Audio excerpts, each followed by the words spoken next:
Hello, hi Mauricio. So my clock tells me that it's time to start our panel discussion. It is wonderful that we have more people joining us for this. I would like to ask all our panelists to please turn on your cameras, but do not turn on your mic until you're asked to answer the question, because the idea is so that we don't interrupt each other. Okay, so thank you very much. Great, we see some faces that we have not seen during the presentations. So I'll just quickly run through with the people who join us. So I don't know how you see it, but I see it. To my right, Maurício Magaldi, who is joining us from Brazil. And he is a blockchain expert and has expertise with working with blockchain mining with some big projects. And then we further to my right, we have Arno Pernthaler, who is with Atomize. Thank you, Arno. And Loudon, okay, and Stephanie. Of the new people, we have Hugh Harford Thompson with MineHub. We are hoping to host MineHub in October, so please join us for that. And we're grateful that we learned about the progress from the last year. Okay, and other people probably haven't heard me yet, but yeah, the idea is that we'll keep our cameras on, the mics off until such time that I specifically ask you to answer the question. I have a list of questions here. So I think I can jump right into it. Yes, we are waiting for Michelle Ash, hopefully, to join us from Australia. You know, she's a very busy lady, but she's a great supporter of Blockchain and Mining Initiative. So hopefully she'll join us, but if not, well, we have a good group of people, and I hope that you will all enjoy just, you know, even talking to each other. I will proceed here with my questions. And question number one, and I will address it to Mauricio, who is just joined us. What brought you into blockchain technology in mining industry space, please, Mauricio? Hi, everybody. Good morning, good afternoon, good evening. My experience with blockchain was pretty much on the enterprise space all along. I started off with IBM, working in blockchain late 16. I was studying Bitcoin a little bit earlier in 14. So it was like more out of curiosity. And then when IBM started their consulting practice, I was with them in Latin America. And then we started working on it because I was like the one guy who was studying this. And somehow I have a banking background. And because blockchain is pretty much cross industry, I had to come back to my old engineering days and come back to study all of the industries that we were going to pitch to in that regard. And that was one way I found my way into mining and back in oil and gas and all of the major basic industries, if you will.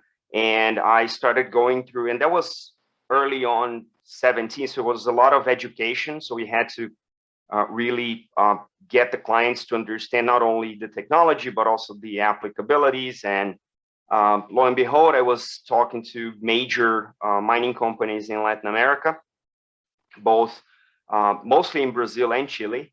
And the use cases they had early on were really like very simplistic, but still relevant already to the industry. So it wasn't necessarily on the core of the operation, but was mostly admin type of use cases, finance, control, accounts payable. So it's indeed a cross-industry technology. So they were trying to bridge sort of the accessory processes to the main core operations to facilitate and then be able to focus on what, you know, the major thing in mining, which is the actual mining itself. So it was really interesting to understand the mining industry in all its complexity in terms of not only the core business, but also all of these side things that happen that make mining possible. And blockchain had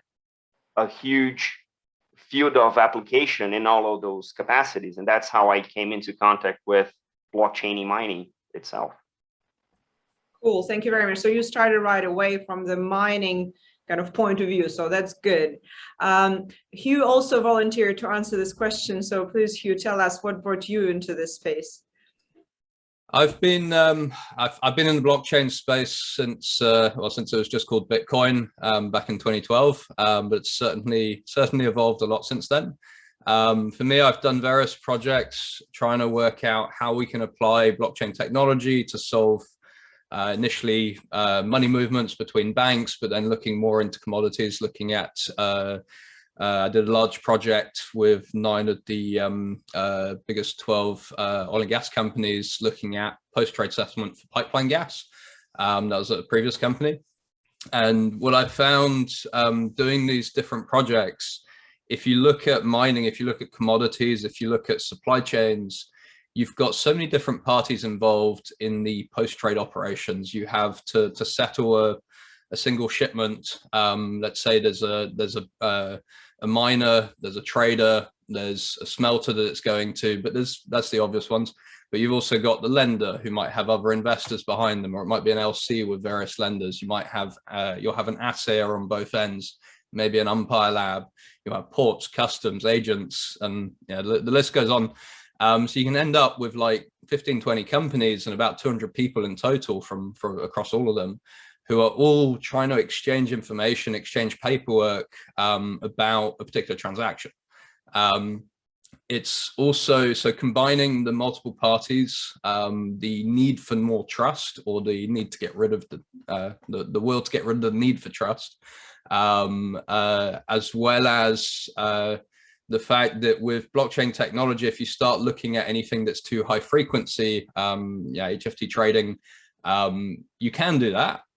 Some people are trying to go there, but let's just say if you're doing 100,000 transactions a second versus per year, the per year is much easier to deal with. So I think that distributed nature really pulls it together. And then the other side is that, unlike a lot of the financial markets, it hasn't centralized yet. The commodity space and mining has not given up control of your data to a central monopoly, and don't want to. It hasn't been absolutely required, so you haven't done that. But it also means that you don't get all the benefits from digitization. Now, for a central monopoly, that may not be worth it, but if you can use blockchain to just decentralize that hosting and say, okay, you'll keep your own data, but we can digitalize, we can start standardizing parts of that, we can start automating, we can start building apps on top of it. There's this whole world that opens up for what else you can then build on top. Thank you. And I see the light is kind of finding its way through Loudon's window there. I felt very bad seeing that dark window behind you, Loudon, thinking that we pulled you out of bed so early. But you also volunteered to answer this question. So what brought you into blockchain and mining space? Having stayed up all night, of course, because I was so excited about this conference and seminar. I come from the mining space in large part. So my father wrote for the Northern Miner. He was an explorationist. I started as a lawyer in the mining industry.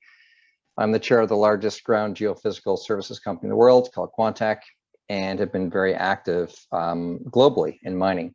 So I just love the industry. I love the people. I like what it does. My sense of it is it's an industry that also historically has been treated very unfairly. And any transformational technologies are going to be extremely important.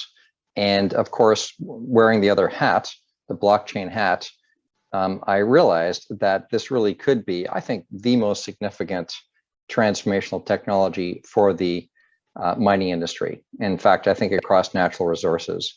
And Hugh was just talking about it at a high level, but it's absolutely fundamental to ensuring that the industry has the right balance of efficiency and of appreciation, because it's a millennia multiple millennia it's been conducted, and it's an extraordinarily difficult, complex industry. So we came at it first and foremost from a human rights and from an ESG and from a from a compliance perspective.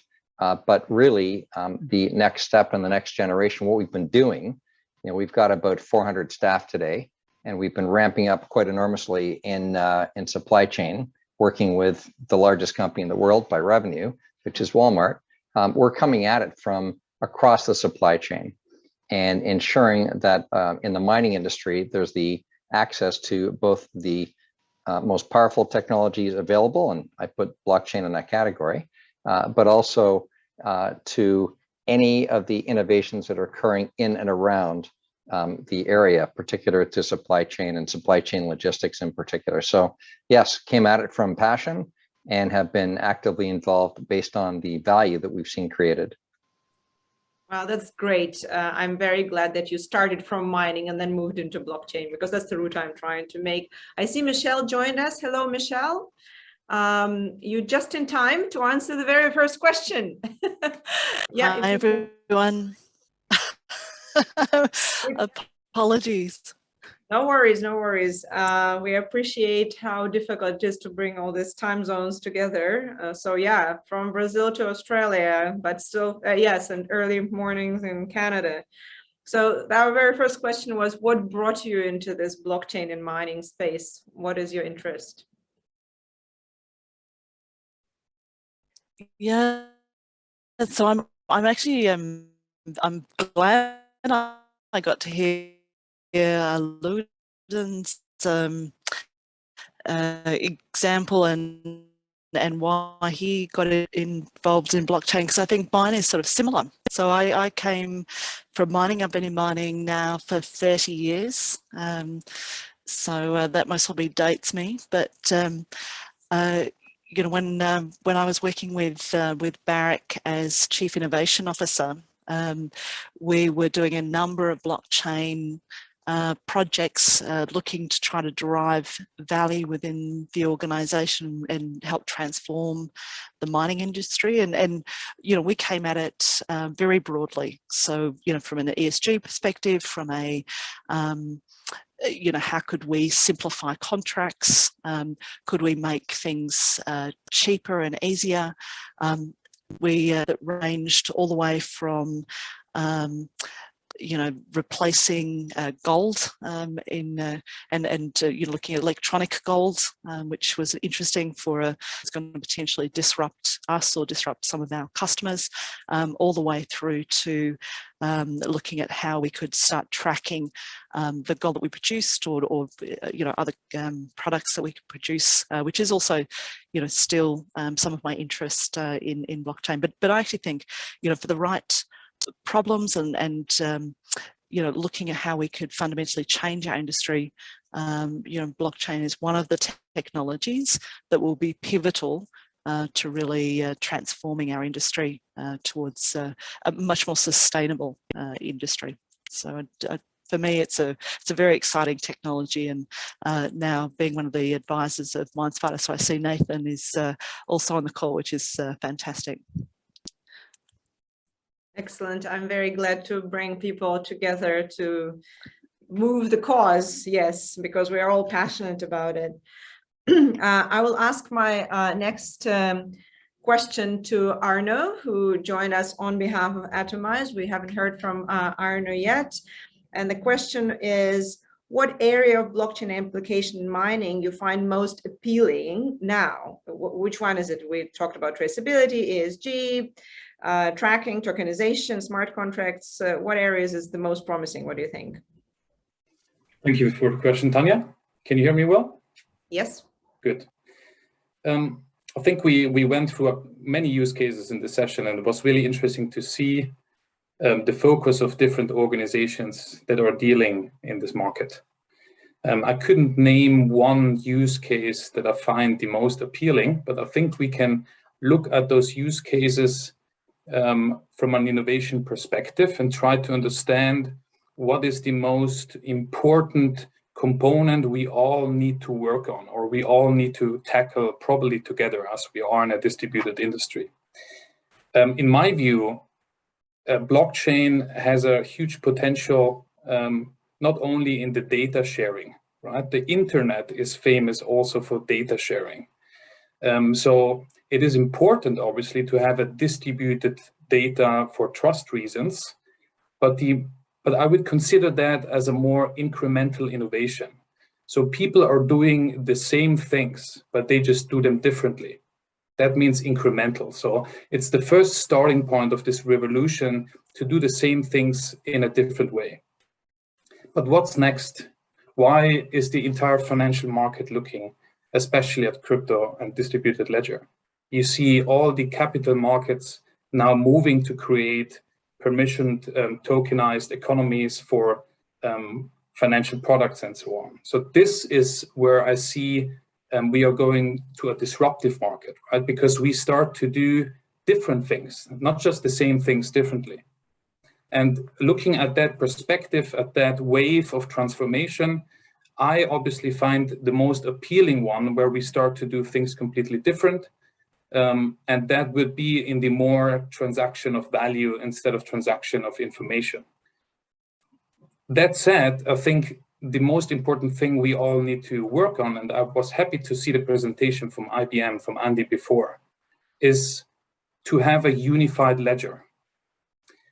Everyone is building on his own ledger. Either it's being built by the company itself, or they're using a kind of open source. Let's take Hyperledger. I've seen many organizations using Hyperledger. But somehow all organizations are creating applications on top of it in their own world, right? But the commodities market is one industry. So what I'm missing a little bit in this revolution in commodities market, if you look at other industries, especially in the decentralized finance world or the crypto world, an emergence of a unified ledger where all applications can be built on top of it. With this, you will be able to leverage innovation being built by other applications. So if I'm focusing more on tokenization, I could go to another party on this panel and ask, please solve the problem of ESG. Another one is really good in tracking and tracing certain specific metals and building digital twins or whatsoever. And by having this unified ledger, we would be able to transact data and value in a unified form. Right now, I have the feeling we're still in an early stage of trial between different parties, like in the ICO world, where everyone wants to create his own unified ledger, right? This, in the coming years, will hopefully merge into one consortia of commodity players that will all use the same standard, almost like a payment standard that is being used internationally. I think that's a very important topic, and I think this is where blockchain is struggling, you know, in every industry, because blockchain breaks the boundaries of corporation. And again, that's not my word. It's the people who do it, that comment on it. I will ask. I think it's a very important topic, and I would love to give everybody an opportunity to comment on it before maybe we proceed. So if somebody specifically wants to say something, please, yeah, Nathan, please go ahead. I think it's a fascinating topic. I would love to comment on it. The problem with a single unified ledger is that to have something be sort of standard that you can do everything with, it has to be simple. And as soon as you start tailoring something for a use case, it gets more and more complex. So how do you make something that's sort of a unified ledger for building payment systems and securing that into something that can track carbon emissions, or something that can track identity, or what have you? Like these things, I mean, I agree with you that we definitely need some consolidation in the market, but it almost seems like something that's really easy to say on a high level, but it's almost the devil's in the details, like when you start actually designing these systems. The internet managed to make it work, because the internet was really base layer, just a way of communicating any amount of data in packet form, and was the simplest way possible.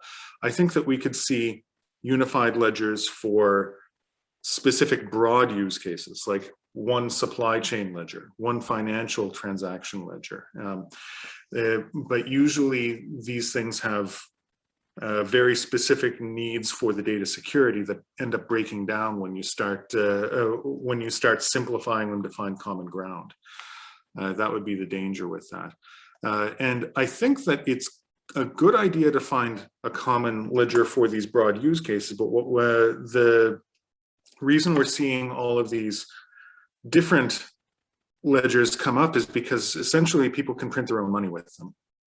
And what I think that we really need to solve, more than the idea of blockchain interoperability or one ledger to rule them all or whatever, is this idea of incentives. Who should benefit from the ledger? Because as long as you have a non-distributed rewards but distributed risk, or the other way around, you're going to have an incentive for people to just make their own protocol rather than build on someone else's. Anybody else wants to comment on this? Yeah, sure. I would like to. Okay. Okay, Stephanie, you go ahead and then you, Loudon, okay? Okay, great, thank you. From Peer Ledger's perspective, instead of focusing on a unified platform, what we are looking at is interoperability. So similar to what Arno and Nathan were leaning towards, is that, you know, different providers may have different specialties, or companies may choose to do business with other supply chain partners who are using other platforms. So we're heavily focused on how we can make our solution interoperable with other solutions on the market.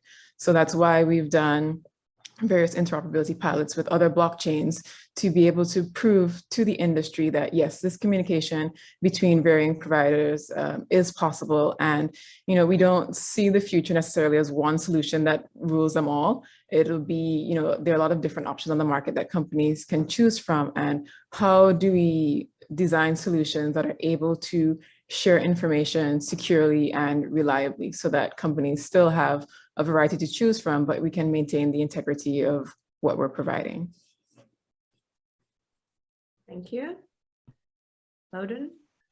Arno, I think it's a very bold statement you made, and it's it's encouraging that people are thinking with that degree of boldness. I think that with the internet, which is effectively a unidirectional flow of information, it is a network of networks, and I think that's what is going to happen here, notwithstanding the desire to have to maximize the efficiency. I think inevitably what we're going to find, it's a continued collection of networks, and that's what we're finding.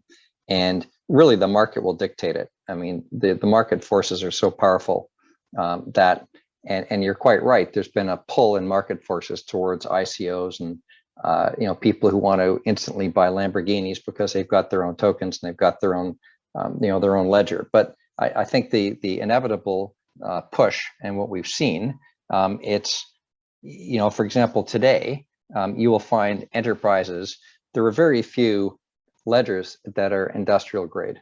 And in large part, what's happening is a whole series of proof of concepts and experiments and interesting presentations. What you're finding with Hyperledger, for example, Fabric is getting better and better. It is industrial grade. The channels do work.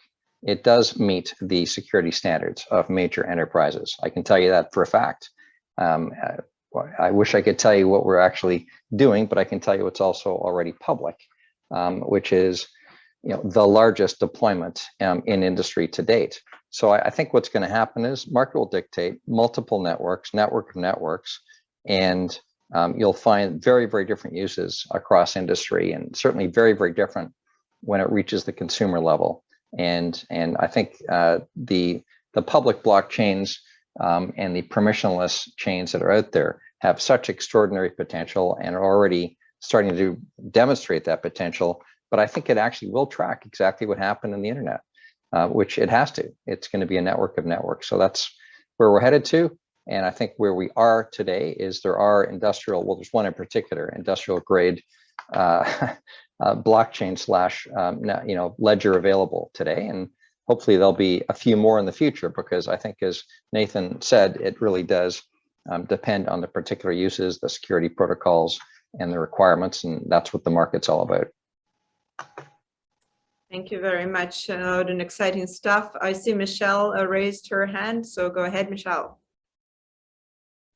Yeah, I think one of the things I wanted to pick up on was this issue of breaking down the boundary of the corporations, because I think it's both one of the greatest strengths of blockchain, and if you think about some of the use cases, but also one of the things I think that challenges the existing protocols a lot, and is one of the reasons why I think potentially it certainly disrupts a number of industries, and I think why there can be some reticent, I think, and one of the things we have to think about as blockchain providers. But I think that this whole issue of one of the greatest strengths of blockchain is that it does democratize information. It effectively democratizes currency, and I think there are so many aspects that can be, we can then, look to use cases that fundamentally change, industries, fundamentally change economies. And I think, that's one of the hugely powerful things that we can do with blockchain. But it's also one of those things that, challenges the status quo and disrupts the status quo, fundamentally, because I think it does start breaking down the walls that we've created of corporations, and I think it starts starts us questioning fundamentally how we've established corporations. I think corporations make a lot of sense when you're trying to look at how you distribute capital, how you protect capital in a more industrialized setting. Once you start looking at the information revolution as distinct from the industrial revolution, and you start breaking down those barriers of the corporation, I think it really, makes us wonder and makes us think about, what is the best use then, and the best way to think about how we structure ourselves going forward. And it's a really interesting concept around, how does blockchain ultimately disrupt corporations, and then what is the next best structure going forward? And I think it does that both from a democratization of the information and a democratization of currencies, especially. And it's different in that sense to the internet, because I think the internet, to some extent, democratizes how you distribute information, but the internet is still a series of effectively walled gardens or walled information that and still allows protection of that, whereas I think blockchain breaks down some of those barriers, and so I think the other thing that is behest on us as blockchain technologists and those that are using blockchain is to think about how do we think about blockchain in the white economy, and make those use cases much more alluring as well, and much more interesting, so that it establishes it in that context. Thank you, Michelle. I think it's really very hard to predict what the future holds for blockchain. Exciting technology. We could not predict how internet will work out. We don't know how blockchain will work out, but it's exciting, and let's do it. I see Hugh has raised his hand too, so please, Hugh, go ahead. Thank you, Tanya. So, yeah, I think Michelle, you're bang on the mark with that. I think the way the industry and most industries, frankly, have built up over the last 30 years is everyone has gone from paper to having a golden source of truth in the company. You all have a central database, and some people do that better than others, but people have spent billions on things like SAP and others. So everyone's got their ERP solution, but that's now moving. We've now started calling it ERP 2.0, which is ecosystem resource planning rather than enterprise. And suddenly your golden source of truth, if you look at every transaction that anyone has ever done, if the data that you're looking at is being shared with one or especially with multiple organizations, your golden source of truth is not the golden source of truth. And that's a problem. So if you can, that causes all sorts of reconciliation issues and things like that. If you can move to a world where for the shared data, everybody who needs to look at it knows that they're all looking at the same thing and the latest one, then you can solve, also it's quite high level I'm talking about, but you can solve all sorts of things. I think the questions of interoperability, the questions of, you know, what else can we build in the long-term future, there's a lot of things that companies today looking at blockchain providers, they want to know that, you know, for us, everyone we work with wants to know that we're committed to interoperability, and that we ensure that we'll never block people out and things like that. But in terms of getting something started today, you know, the interesting stuff I want to go into eventually is we're going into finance syndication, asset exchanges, we're going into index feeds, you know, all sorts of things. But what's really missing today is the much more simple use cases, like how do we make it so that anyone watching today, anyone who wants to get going with blockchain can get started today, tomorrow, and not have to go through this whole planning phase. So we spend a lot of time at MineHub looking at, but basically we described MineHub as Photoshop. It's got a lot of buttons. I've got nothing against Photoshop, but I have no idea how to use it. And there's a much simpler program that everyone knows called Paint that anyone can draw in. So how can we make the Paint of MineHub? In order to lower the barrier to entry, we need simple pricing, simple use cases, something that people are familiar with that we can then build on top of. So what we've come up with there, the pricing, it's $50 a user per month. There's no no special cases there. That's for the core platform. And for anyone that you want to add into the transaction, say it's buyer and seller, but you want to invite a warehouse. The warehouse may not really care about MineHub, maybe they do, but if they don't want to pay for it. Well, as a supporting party, they can get a free account and be part of that. And then rather than having all the fancy features, the syndication, asset exchange, and everything else, when you start off, actually you want all that hidden away, available if you call us, if you ask for it, or if you really look around in the interface. But the most simple thing is I want to be able to share documents. I want to be able to have a chat.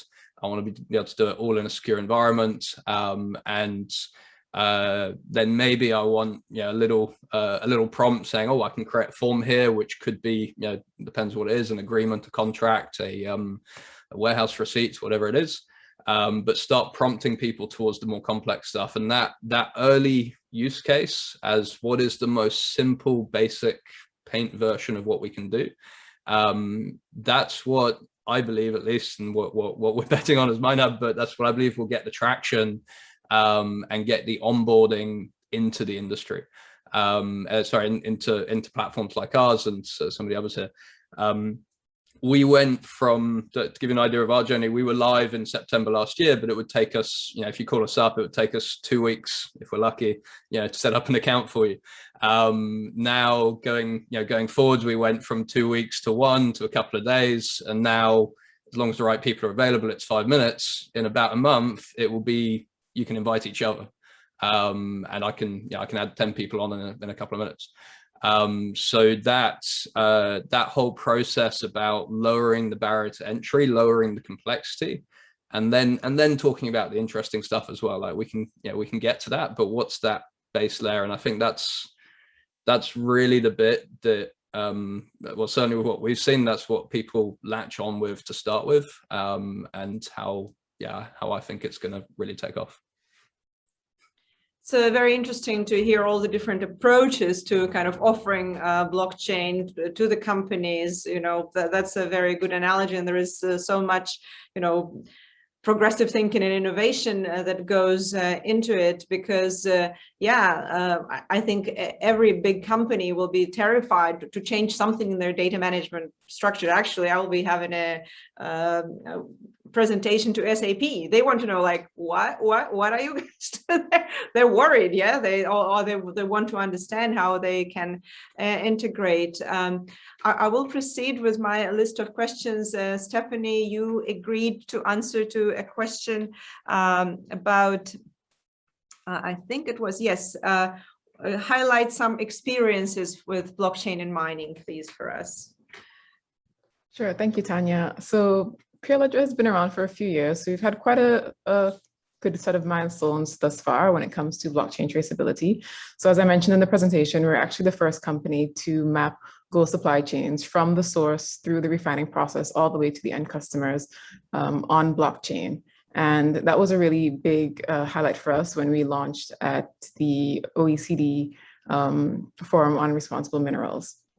We also completed interoperability, as I've mentioned earlier, with a Fortune 10 company and another blockchain provider. And because interoperability is a very big focus for us, that was another significant milestone. We've also done interoperability with a large payments provider, one of the leading credit card companies, actually.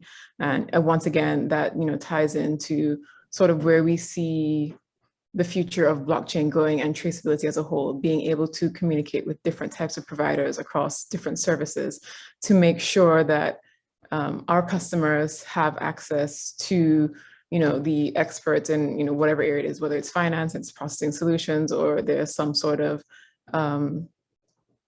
tokenization or currency that they're interested in using as well. Another big milestone for us came with our work in different metals. So as I mentioned, we started in gold, but we were able to branch out into other materials. We did quite a bit of work. We did a proof of concept for the government of Canada with tracing Canadian steel, because there was a desire there to be able to track on blockchain and show how Canadian steel was more environmentally friendly than steel produced in other parts of the world. So that was a really huge one for us, because that helped to bolster our ESG aspects. And that's become a really important focus for us right now. Just to round it out, another big milestone for us was when we received our first patent. So we do have patented technology within our solution. We have a USPTO patent for our identity translator, which helps us to rapidly onboard government users, because in our experience, there are a lot of government touch points as it deals with regulation, dealing with borders, and auditing. So we found that having that capability to rapidly give those users access to the system has been extremely important in the user experience and getting people on board as quickly as possible. So those are just some of the highlights that Peer Ledger has accomplished thus far. Excellent. Thank you very much. And it sounds like we really need to have a whole hour with you guys. So another question that kind of a lot of people wanted to talk to. In your experience, are mining companies ready or keen to implement the technology? So I'll start with Mauricio, just because we haven't heard from you for a while. Absolutely. I think if you're a serious player in any industry, you should be looking into this like seriously. It's no joke. This is changing how not only industries operate, but also how society sees trustworthiness in general.